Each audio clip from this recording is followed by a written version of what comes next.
आज हम आपको सुनाने जा रहे हैं विक्रम और बेताल भाग 4 की कहानी। कौन दुष्ट, पुरुष या स्त्रियां? पिछली कहानी मंदारवती किसकी पत्नी है का जवाब राजा विक्रमादित्य से सुनने के बाद बेताल पुनः वृक्ष पर जाकर लटक गया। सिंसपा वृक्ष पर चढ़कर राजा ने फिर बेताल को उतारा और उसे कंधे पर डालकर चुपचाप भिक्षु की ओर चल पड़ा। कुछ आगे चलने पर शव में बैठा बेताल फिर से बोला, राजन, रात के समय इस भयानक शमशान में आते जाते तुम घबरा नहीं रहे हो? यह आश्चर्य की बात है। लो, तुम्हारा जी बहलाने के लिए मैं तुम्हें फिर एक कथा सुनाता हूँ। पाटलिपुत्र नाम का एक जगत विख्यात नगर है। प्राचीन काल में वहाँ विक्रम केसरी नाम का एक राजा था, जिसके पास ऐश्वर्य के सारे सामान मौजूद थे।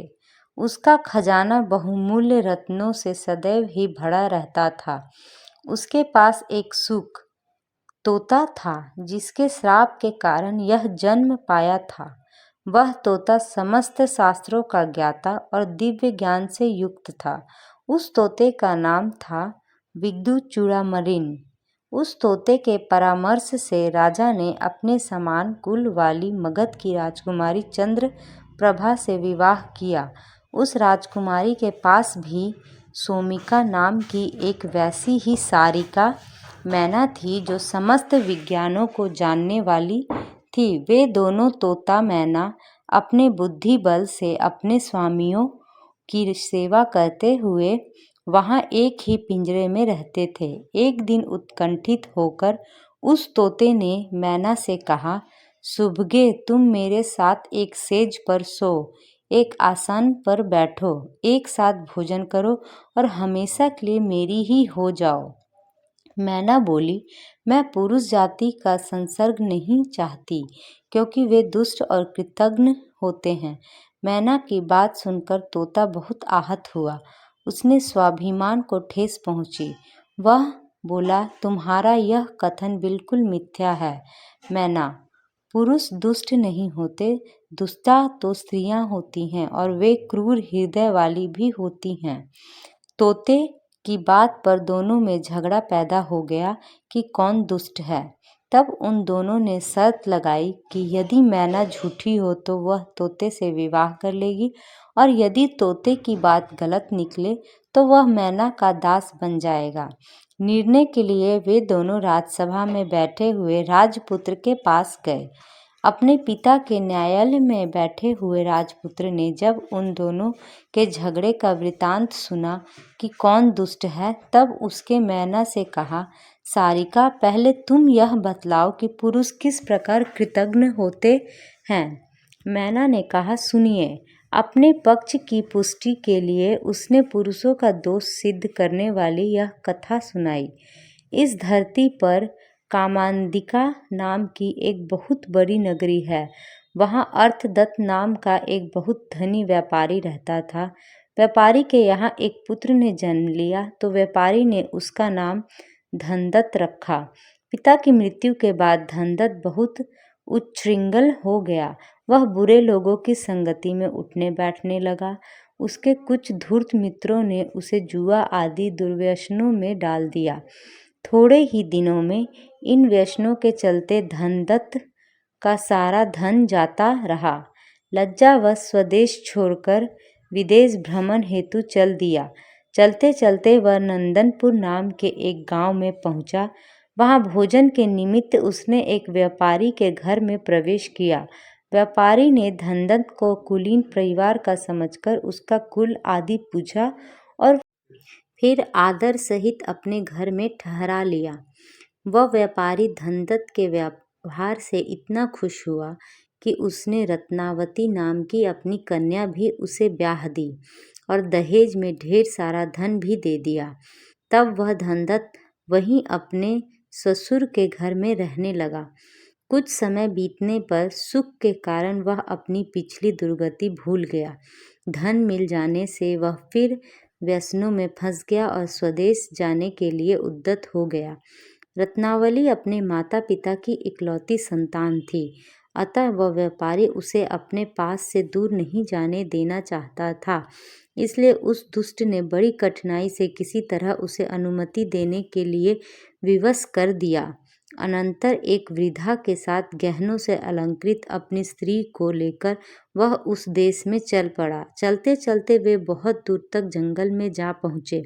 वहाँ चोरों का भय बतलाकर उसने अपनी स्त्री के गहने लेकर अपने पास रख लिए।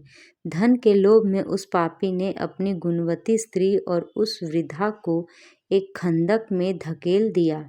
खंदक में गिरते ही वृद्धा तो मर गई, लेकिन झाड़ियों में उलझ जाने के कारण उसकी पत्नी नहीं मरी। किसी तरह वह रोती बिलखती उस खंदक से बाहर निकल आई। उसका शरीर छत विछत हो गया था।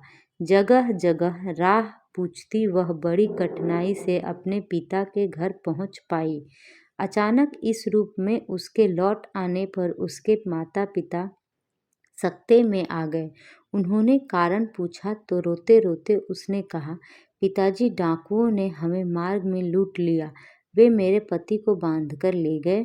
उन्होंने मुझे और वृद्धा को खंदक में फेंक दिया। वृद्धा तो मर गई, किंतु ईश्वर की कृपा से मेरे प्राण बच गए। मैं खंदक में चीखती चिल्लाती रही।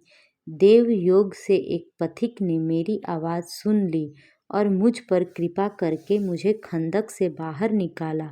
मैं किसी प्रकार मार्ग में राहगीरों से रास्ता पूछती हुई यहाँ तक पहुँची हूँ। बेटी के मुख से उसकी विपदा का हाल सुनकर उसके माता पिता ने उसे धीरज बंधाया। तब वह सती अपने पति का ध्यान करती हुई माता पिता के पास ही रहने लगी। उधर उसके पति ने स्वदेश पहुंचकर थोड़े ही दिनों में अपने साथ लाया हुआ धन जुए आदि में गंवा दिया। जब वह बिल्कुल कंगाल हो गया तो उसने सोचा, क्यों न अपने ससुर के पास जाकर फिर धन मांग लाऊं। मैं उनसे कहूँगा उनकी पुत्री उसके घर चली प्रकार रह रही है। ऐसा विचार कर वह ससुराल की ओर चल पड़ा। जैसे ही वह ससुराल के करीब पहुंचा, छत पर खड़ी उसी दिशा में देखती उसकी पत्नी ने उसे पहचान लिया और तुरंत दौड़ते हुए नीचे उतर आई। दौड़कर वह उस पापी के चरणों में जा गिरी। डरे हुए अपने पति को उसने वह सारा वृतांत कह सुनाया। पहले किस प्रकार उसने झूठ मूठ अपने पिता से डाकुओं के उपद्रव की बात कही थी। सारी बात जानकर धनदत्त में हौसला पैदा हो गया और उसने निर्णय लिया, अपने ससुर के घर में प्रवेश किया।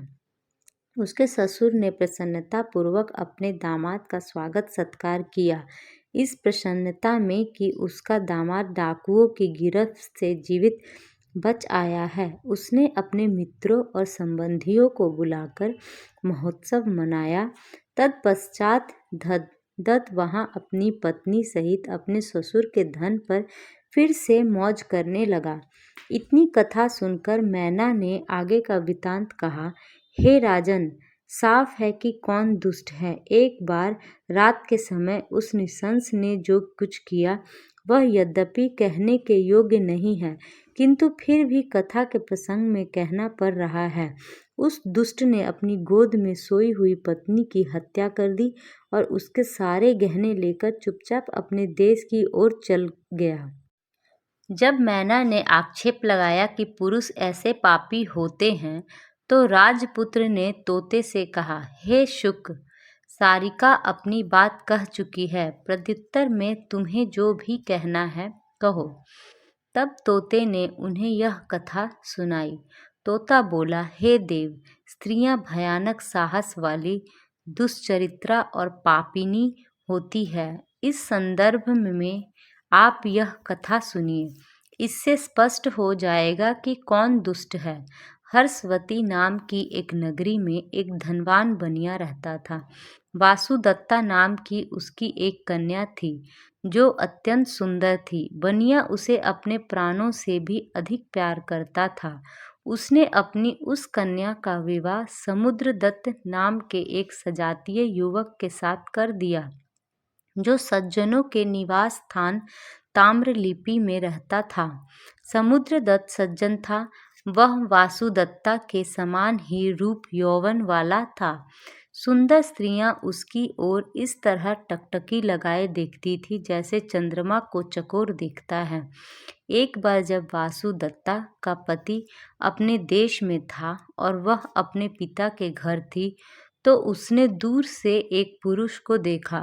उस सुंदर युवक को देखकर वह चंचल स्त्री कामातुर हो गई और अपनी सखी द्वारा उसे गुप्त रूप से बुलवाकर उसके साथ काम क्रियाएं की।